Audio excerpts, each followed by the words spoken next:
L'ours et l'amateur des jardins.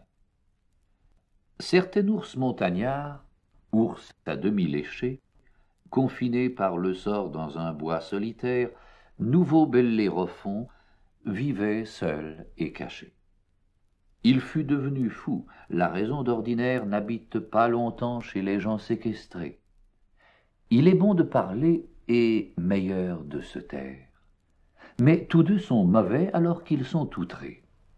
Nul animal n'avait affaire dans les lieux que l'ours habitait, si bien que, tout ours qu'il était, il vint à s'ennuyer de cette triste vie. Pendant qu'il se livrait à la mélancolie, non loin de là, certains vieillards s'ennuyaient aussi de sa part. Il aimait les jardins, était prêtre de flore, il l'était de pommade encore. Ces deux emplois sont beaux, mais je voudrais parmi quelques doux et discrets amis. Les jardins parlent peu, si ce n'est dans mon livre, de façon que, lassé de vivre avec des gens muets, notre homme, un beau matin, va chercher compagnie et se met en campagne. L'ours, porté d'un même dessein, venait de quitter sa montagne. Tous deux, par un cas surprenant, se rencontrent en un tournant. L'homme eut peur, mais comment esquiver? Et que faire? Se tirer en gascon d'une semblable affaire est le mieux. Il sut donc dissimuler sa peur. L'ours, très mauvais complimenteur, lui dit « Viens-t'en me voir ». L'autre reprit « Seigneur, vous voyez mon logis.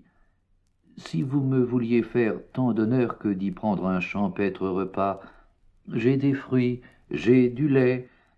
Ce n'est peut-être pas de nos seigneurs les ours le manger ordinaire, mais j'offre ce que j'ai. » L'ours l'accepte, et d'aller. Les voilà bons amis avant que d'arriver.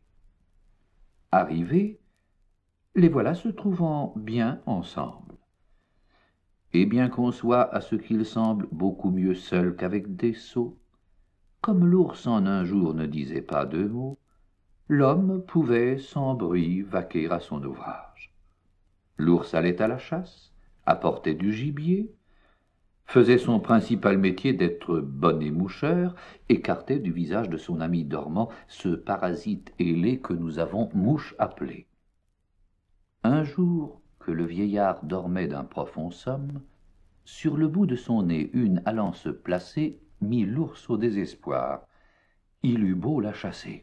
« Je t'attraperai bien, dit-il, et voici comme. » Aussitôt fait que dit, le fidèle émoucheur vous empoigne un pavé, le lance avec raideur, casse la tête à l'homme en écrasant la mouche, et non moins bon archer que mauvais raisonneur, raide mort étendu sur la place il le couche. Rien n'est si dangereux qu'un ignorant ami. Mieux vaudrait un sage ennemi.